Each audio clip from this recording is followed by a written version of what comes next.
Bismillahirrahmanirrahim. Assalamualaikum warahmatullahi wabarakatuh.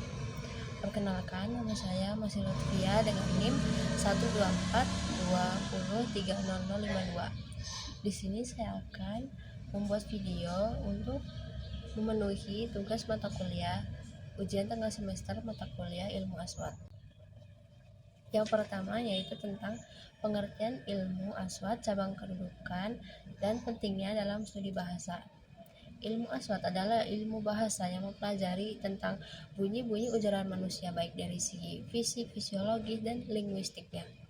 Nah, ilmu ini meneliti bagaimana bunyi dihasilkan oleh alat ucap serta bagaimana sifat akustiknya dan bagaimana bunyi tersebut digunakan dalam sistem bahasa.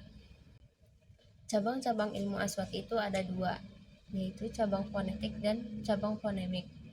Nah, cabang fonetik di sini diartikan sebagai fonetik adalah ilmu yang menyelidiki bunyi bahasa tanpa melihat fungsi bunyi itu sebagai pembeda makna atau tidak dalam suatu bahasa. Nah, dalam fonetik ini diklasifikasikan lagi menjadi tiga, yaitu yang pertama fonetik artikulatoris, yang kedua fonetik akustik, dan yang ketiga fonetik audiotoris. Nah, pengertian fonetik artikulatoris adalah cabang fonetik yang mempelajari tentang mekanisme alat-alat bicara manusia yang bekerja dalam menghasilkan bunyi bahasa serta bagaimana bunyi-bunyi bahasa itu diklasifikasikan. Nah, yang kedua fonetik akustik adalah cabang fonetik yang mempelajari bunyi bahasa dari segi bunyi, dari sebagai gejala fisik, frekuensi, getaran, amplitudo, intensitas, dan timbre. Yang ketiga yaitu fonetik audiotoris. Fonetik audiotoris adalah cabang fonetik yang mempelajari bunyi bahasa ketika bunyi tersebut sampai ke telinga pendengar, baik dari segi psikologi maupun segi jiwa. Yang kedua yaitu fonemik. Pengertian fonemik di sini adalah cabang ilmu studi fonologi yang mempelajari tentang bunyi bahasa dengan memperhatikan bunyi bahasa tersebut sebagai pembeda makna. Nah, dengan kata lain, fonemik adalah cabang studi fonologi yang menyelidiki dan mempelajari bunyi ujaran atau bahasa, sistem fonem suatu bahasa dan dalam fungsinya sebagai pembeda arti. Kedudukan ilmu aswad ini sangat penting karena menjadi dasar bagi ilmu linguistik lainnya seperti ilmu nahwu, ilmu sorof, dan ilmu tajwid. Pemahaman yang baik tentang bunyi menjelaskan perbedaan makna akibat perbedaan pengucapan. Nah, pentingnya ilmu aswad terletak pada perannya dalam 1. Menjaga keaslian pelafalan bahasa Arab, dan yang kedua, membantu pembelajar memahami sistem bunyi bahasa secara ilmiah. Yang ketiga, menjadi dasar dalam studi fonologi dan fonemik. Yang kedua yaitu as-sautul lughawi wa kaifa hudusuhu. Bunyi bahasa dan cara tahap terjadinya bunyi. Bunyi bahasa adalah hasil getaran udara yang dihasilkan oleh organ bicara manusia dan diterima oleh indera pendengaran. Ilmu ini disebut dengan ilmu aswad yang secara spesifik mengkaji tentang bunyi bahasa, bukan sekadar bunyi alamiah. Tahapan terjadinya bunyi. Proses pembentukan bunyi bahasa dapat dirinci ke dalam 3 tahap, yaitu yang pertama, 1. Tahap pernafasan, yakni udara dihembuskan dari paru-paru melalui trakea dan saluran napas atau sebagai aliran dasar. Yang kedua yaitu tahap fonasi, yaitu pita suara di laring bergetar ketika trakea ketika aliran udara lewat, menghasilkan suara udara voicing atau tidak bergetar unvoiced sesuai jenis bunyi. Yang ketiga yaitu tahap artikulasi, yaitu udara dan getaran suara kemudian diubah oleh organ artikulator seperti lidah, bibir, gigi, langit-langit, dan rongga mulut atau hidung menjadi bunyi tertentu yang dikenali oleh pendengar. Karakteristik bunyi bahasa. Yang pertama, bunyi bahasa bukan sekedar suara alamiah tapi harus diproduksi dalam sistem bahasa dengan fungsi membedakan arti. Yang kedua yaitu Proses suara melibatkan 3 tingkatan, yaitu artikulasi, keluarnya bunyi, penyerapan atau transfer dalam medium udara, dan persepsi oleh pendengar, auditori. Yang ketiga yaitu bunyi bahasa juga dipengaruhi oleh faktor suprasegmental seperti intonasi, tekanan, stres, dan jeda yang bisa mengubah makna atau fungsi ujaran. Nomor 3 yaitu deskripsi bunyi berdasarkan mahros dan sifatnya. Dalam bahasa Arab, bunyi dijelaskan berdasarkan mahros, tempat keluar bunyi, dan sifat karakter bunyi. Pembagian bunyi berdasarkan mahrosnya terbagi menjadi 5. Yang pertama yaitu al-jauf, rongga mulut dan tenggorokan. Huruf-huruf yang dihasilkan dari al-jauf ini ada 3, yaitu alif, wawu, dan ya. Yang kedua yaitu al-halku, tenggorokan. Dari al-halku ini menghasilkan huruf hamzah, ha, ain, ha, boin, dan kho. Lalu yang ketiga alisan atau lidah. Dari lidah ini menghasilkan 5 huruf, yaitu shin, dot, qaf, kaf, dan jim. Yang keempat yaitu asyafatain, 2 bibir. Ada 4 huruf, yaitu fa, ba, wa, waw, dan mim. Yang kelima yaitu al-haishum, rongga hidung. Dari rongga hidung ini hanya menghasilkan 2 huruf, yaitu huruf nun dan mim yang bertasjid, yaitu huruf yang gunah, mim dan nun yang gunah. Lalu deskripsi bunyi berdasarkan sifatnya. Sifat huruf menunjukkan cara keluarnya bunyi dan kekuatan suara. Secara umum sifat huruf digolongkan menjadi 6, yaitu 1. Jahar dan hams. Jahar yaitu huruf ditekan kuat di mahrosnya sehingga tidak keluar bersama nafas. Sedangkan hams yaitu huruf yang ditekan lemah sehingga bisa keluar dengan hembusan nafas. Yang kedua yaitu syiddah, rohwah, dan tawasud. Syiddah yaitu suara tertahan saat huruf dimatikan. Hurufnya itu ada 7, qaf, kaf, dot, to, dal, ta, dan ba. Tawasud yaitu suara pertengahan antara syiddah dan rohwah. Hurufnya itu ada 7, alif, lam, ain, dal, ro, ya, dan mim. Sedangkan rohwah yaitu suara tetap mengalir bebas selain dari huruf syiddah dan tawasud tadi. Yang ketiga yaitu itbaq dan infitah. Itbaq yaitu lidah menempel ke langit-langit hingga suara terkurung. Contohnya itu seperti huruf dot, so, zo, dan to. Infitah itu kebalikan dari itbaq selain dari 4 huruf tadi. Yang keempat yaitu isti'la dan inkhifat. Isti'la yaitu lidah terangkat ke langit-langit atas, dan ada 7 huruf, yaitu huruf zo, kho, go, ko, qof, sod, do, dan to. Lalu inhifat yaitu kebalikan dari huruf isti'la selain tadi huruf isti'la ya. Nah, yang kelima yaitu zalqalah dan ismat. Zalqalah yaitu huruf yang ringan saat diucapkan. Contohnya itu seperti huruf fa, ro, mim, nun, lam, dan ba. Sedangkan ismat yaitu kebalikan dari zalqalah. Artinya hurufnya itu berat saat diucapkan. Nah, huruf-hurufnya itu selain dari huruf zalqalah tadi. Yang keenam yaitu safir dan lin. Safir yaitu huruf yang saat suaranya dikeluarkan itu seperti ada suara siulan atau berdesir. Contohnya itu seperti huruf sin, za, dan sod. Lin yaitu huruf yang lembut suaranya saat dikeluarkan. Dan ada 3 huruf, yaitu huruf alif, wawu, dan ya. Yang keempat yaitu pengertian konsonan, klasifikasi konsonan, dan sifat konsonan.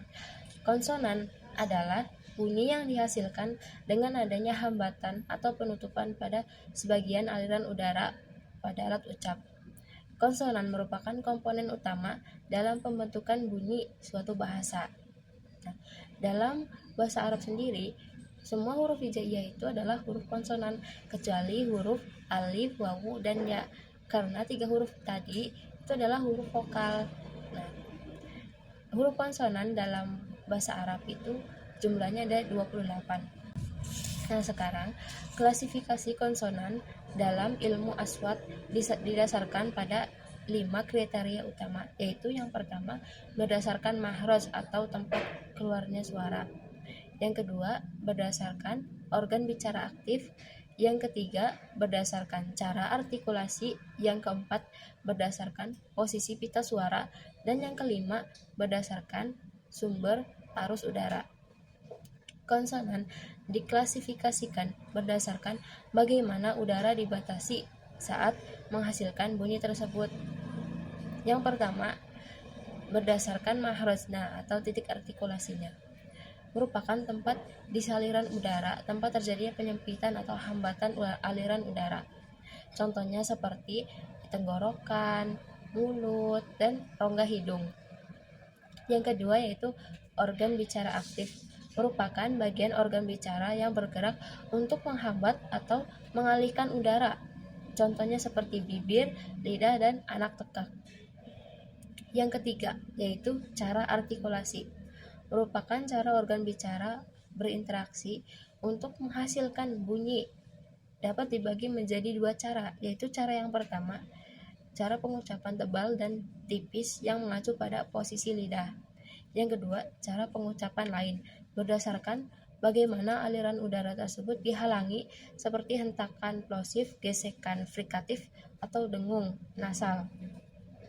Yang keempat, posisi pita suara. Posisi pita suara terbagi menjadi 2 jenis, yaitu bersuara, voiced, yaitu saat pita suara itu bergetar saat diucapkan, dan yang kedua yaitu tidak bersuara, unvoiced, yaitu pita suara tidak bergetar saat huruf itu sedang diucapkan. Yang kelima yaitu berdasarkan sumber arus udara.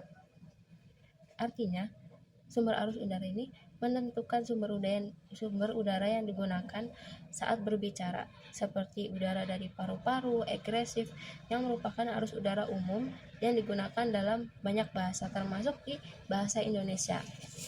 Nah, pembagian konsonan menurut mahrajna ini terbagi menjadi 11 bagian. Di antaranya yaitu yang pertama, konsonan bilabial, yaitu konsonan yang didapat dengan mempertemukan kedua belah bibir. Huruf yang keluar dari konsonan bilabial ini ada huruf wa, mim, dan ba.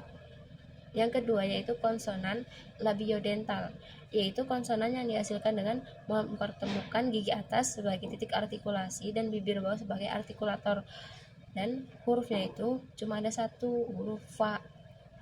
Yang ketiga, konsonan apikoalveolar, yaitu konsonan yang dihasilkan oleh ujung lidah sebagai artikulator dan alveolum sebagai titik artikulasi. Hurufnya itu ada 4, yaitu sod, za, ro, dan sin.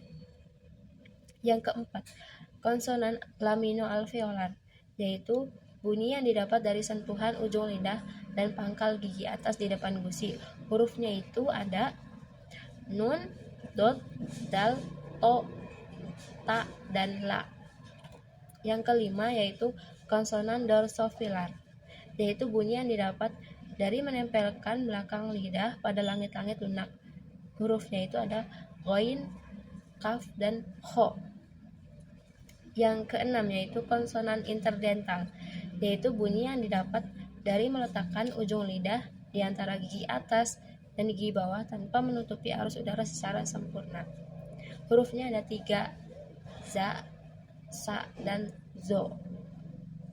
Yang ketujuh yaitu konsonan frontopalatal, yaitu bunyi yang didapat dengan cara menekan daun lidah pada langit-langit keras. Hurufnya itu adalah shin dan jim. Yang kedelapan yaitu konsonan dorsoovular, yaitu di mana bunyi didapat dari pertemuan antara pangkal lidah dan anak tekak, sehingga udara yang terhambat secara sempurna. Hurufnya itu adalah huruf qaf. Yang kesembilan, konsonan rot paringal, yaitu dengan bunyi yang dihasilkan dengan cara mendekatkan akar lidah kepada dinding rongga tenggorokan tetapi tidak sampai menyentuh dinding rongga tenggorokan itu. Hurufnya itu ada dua, yaitu huruf ain dan ha. Yang ke-10, konsonan glotal, yaitu bunyi didapat dengan mendapatkan dua pita suara sehingga udara dari paru-paru melewati akar lidah dan dinding belakang rongga kerongkongan. Hurufnya itu adalah ha dan hamzah. Dan yang terakhir, konsonan mediopalatal, yaitu bunyi yang dihasilkan dengan cara menaikkan lidah ke tengah arah langit keras tanpa menyentuhnya, dan hurufnya itu cuma ada satu, yaitu huruf ya.